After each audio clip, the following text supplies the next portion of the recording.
कुलकर्णी आपला RBN news मराठीमध्ये सहर्ष स्वागत। जत तालुका ज्येष्ठ नागरिक संघाची तहसीलदारांच्या अध्यक्षतेखाली बैठक 11 मार्च 2024 रोजी सकाळी 11 वाजता जत तालुका ज्येष्ठ नागरिक संघाची बैठक तहसीलदार माननीय श्री प्रवीण धानोरकर साहेब यांच्या अध्यक्षतेखाली आयोजित करण्यात आली। या बैठकीस जत तालुक्यातील सुमारे 80 ते 90 ज्येष्ठ नागरिक उपस्थित होते। बैठकीच्या सुरुवातीला संघटनेचे अध्यक्ष यशवंतराव चव्हाण, अध्यक्ष सांगली प्रादेशिक विभाग जत तालुका ज्येष्ठ नागरिक संघ यांनी प्रास्ताविक करताना तालुक्यातील ज्येष्ठ नागरिकांसमोरील विविध ज्वलंत प्रश्न तहसीलदार धानोरकर साहेब यांच्या समोर मांडले। यामध्ये ज्येष्ठ नागरिकांसाठी दरवर्षी 2 वेळा मोफत आरोग्य तपासणी शिबिर आयोजित करण्याची मागणी करण्यात आली। तसेच दर 2 महिन्यातून एकदा ज्येष्ठ नागरिकांसाठी नाविन्यपूर्ण शिबिर आयोजित करण्याची, याशिवाय आयुष्यमान गोल्डन कार्ड काढताना येणाऱ्या अडचणी दूर कराव्यात। तसेच ज्येष्ठ नागरिकांना कोविड बूस्टर लसीकरणाबाबत संपूर्ण मार्गदर्शन द्यावे अशी ही मागणी करण्यात आली। तसेच प्रत्येक पोलीस स्टेशनमध्ये शासनाच्या नियमानुसार ज्येष्ठ नागरिकांसाठी स्वतंत्र कक्ष स्थापन करावा आणि नियमित बैठक आयोजित करून त्यांच्या समस्या जाणून घ्याव्यात अशी मागणी करण्यात आली। आई वडील कल्याणकारी कायदा प्रभावीपणे राबवताना काही ठिकाणी ज्येष्ठ नागरिकांना मुलगा सून यांच्याकडून होणाऱ्या छळाच्या घटनांवर प्रतिबंध घालण्यासाठी पोलीस स्टेशनमध्ये विशेष लक्ष द्यावे अशी ही मागणी करण्यात आली। याचबरोबर जत तालुक्यातील नगरपालिका व नगरपंचायत स्तरावर ज्येष्ठ नागरिकांसाठी विरंगुळा केंद्र सुरू करावीत। तसेच प्रत्येक ग्रामपंचायतीने या संदर्भात शासनाच्या धोरणानुसार पुढाकार घ्यावा अशी ही मागणी करण्यात आली। महसूल भवनामध्ये पेन्शन किंवा आरोग्याशी संबंधित कामांसाठी येणाऱ्या ज्येष्ठ नागरिकांना प्राधान्य द्यावे। तसेच नगरपालिका स्तरावर ज्येष्ठ नागरिकांच्या समस्या सोडवण्यासाठी स्वतंत्र कक्ष स्थापन करून दर 2 महिन्यातून बैठका आयोजित करावी असेही सुचवण्यात आले। तसेच ग्रामपंचायत स्तरावर आई वडील कल्याणकारी कायद्याअंतर्गत ज्येष्ठ नागरिकांवर होणाऱ्या अन्यायाबाबत दर महिन्याला किंवा 2 महिन्यातून एकदा बैठक घेऊन प्रश्न सोडवण्याचा प्रयत्न करावा अशी ही मागणी करण्यात आली। दरम्यान शासनाच्या काही योजना बंद झाल्याचे सांगितले जात असले तरी त्या प्रत्यक्षात बंद नसून सुरू आहेत। त्यामुळे वंचित राहिलेल्या लाभार्थ्यांचे अर्ज पुन्हा स्वीकारण्याची प्रक्रिया करावी अशी ही मागणी यावेळी करण्यात आली। बैठकीला उत्तर देताना तहसीलदार प्रवीण धानोरकर साहेब यांनी ज्येष्ठ नागरिकांनी आरोग्याची विशेष काळजी घ्यावी असे सांगत संबंधित विभागांना आवश्यक सूचना देण्याचे आश्वासन दिले। तसेच पोलीस स्टेशनमध्ये ज्येष्ठ नागरिकांसाठी स्वतंत्र कक्ष स्थापन करून बैठक घेण्याबाबतही सूचना करण्यात येतील असेही त्यांनी सांगितले।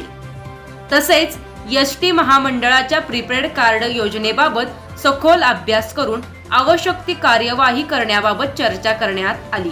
ज्येष्ठ नागरिकांच्या समस्या पुढील काळात प्राधान्याने सोडवण्याचे आश्वासन तहसीलदारांनी दिले। कार्यक्रमाच्या शेवटी पोलीस अधिकाऱ्यांनी आभार मानले। भविष्यात पोलीस स्टेशन स्तरावरही ज्येष्ठ नागरिकांच्या बैठका घेण्यास सहमती देण्यात आली।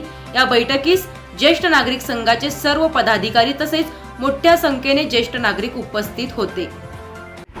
नमस्कार।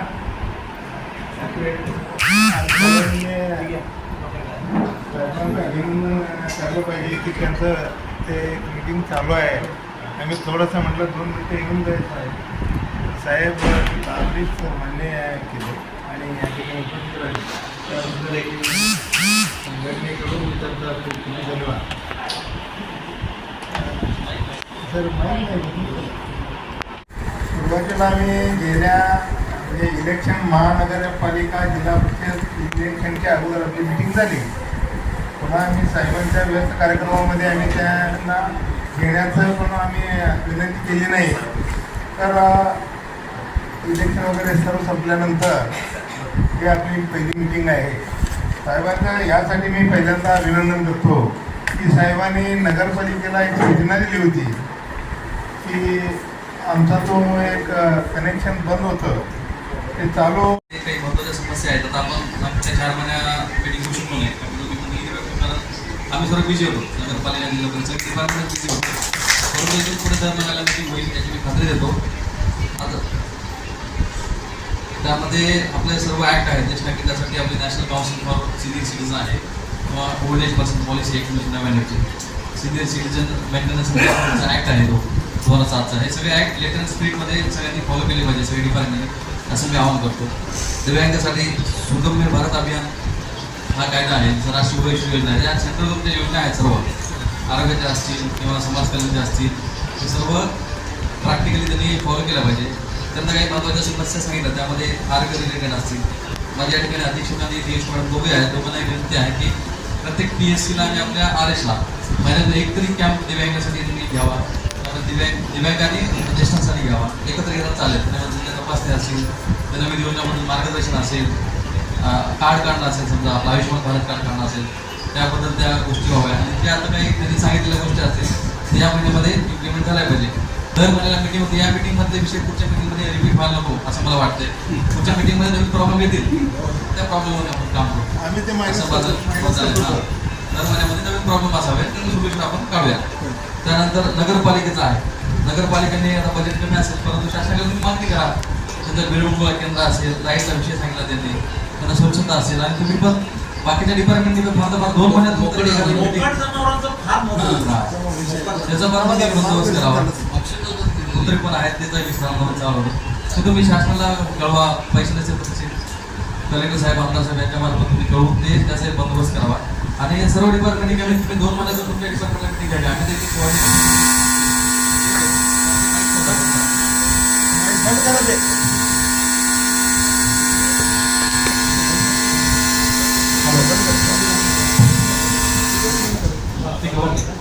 तर तो विषय नगरपालिका, पंचायत समिती, पोलीस स्टेशन तुम्ही 2 महिन्यात एकतरी मिटिंग घ्या, तारीख ठरवा.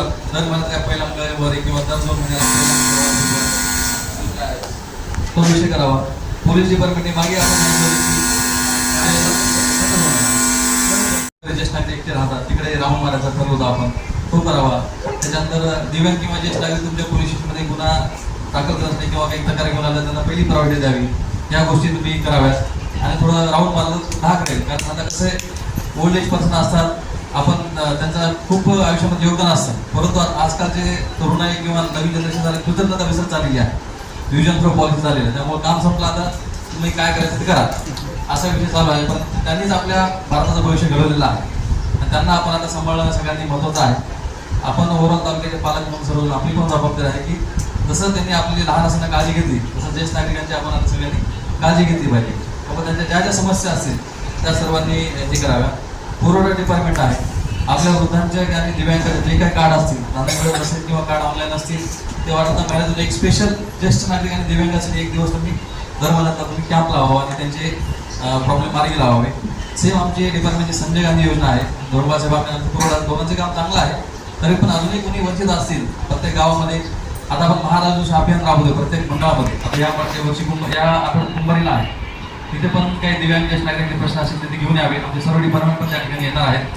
रस्त्या संदर्भात असतील, जमिनी संदर्भात असतील, काही तुमचे प्रॉब्लेम तर मी नेहमी आम्हाला कॅबला उपलब्ध असतो. तुम्ही कधी पण या, कुठल्याही प्रकारे तुमची हेळसांड केली जाणार नाही, तुमचं म्हणणं 100% ऐकून घेतलं जाईल. ठीक आहे. त्या ठिकाणी फक्त कायदेशीर अडचणी असतील किंवा केसेस असतील अर्ध नाही, तिथे फक्त वेळ लागेल, म्हणजे इमिजिएट होतील ते होतील.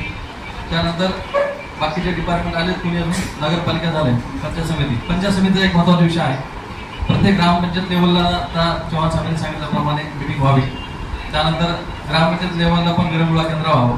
कसं आता आपण कामात बिझी असतो, सकाळ कधी होते संध्याकाळ कधी होते आपल्याला कळत नाही, परंतु आता एक ज्येष्ठ नागरिकांना रिटायर झाल्यानंतर काय करावं हा प्रश्न पडतो. त्यामध्ये ज्येष्ठ नागरिक सर्व एकत्र येऊन विरंगुळा केंद्र स्थापन केलं, त्यांनाही मदत होईल. वृद्ध महिला आहेत, दिव्यांग महिला आहेत, त्यांच्या काही वेगळ्या समस्या असतील, आरोग्याच्या असतील किंवा इतर काही आर्थिक अडचणी असतील, त्या संदर्भात पण सर्व विभागाने मिळून कारवाई करावी. आता मला विषय असल्यामुळे थोडं आजही जावं लागत आहे, परंतु सर्व डिपार्टमेंटच्या ज्या तुमच्या अडचणी आहेत त्या सर्वांनी ऐकून घ्याव्या आणि ते देऊन या महिन्यामध्ये ते पूर्ण कराव्या. पुढच्या महिन्यात आपली जेव्हा मीटिंग होईल तेव्हा नवीन अडचणी असतील त्याच्यावर आपण बात करूया. आणि थँक्यू धन्यवाद.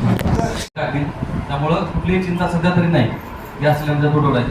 जर आली तर आपण काही पर्याय मार्ग कार्यक्रमापासून जशा सूचना आहेत त्यानुसार आपण घेऊया. ठीक आहे, ओके, थँक्यू. RBN न्यूज मराठीला लाईक, सबस्क्राईब आणि शेअर करा आणि शेजारील बेल आयकॉनला क्लिक करा. RBN news Marathi.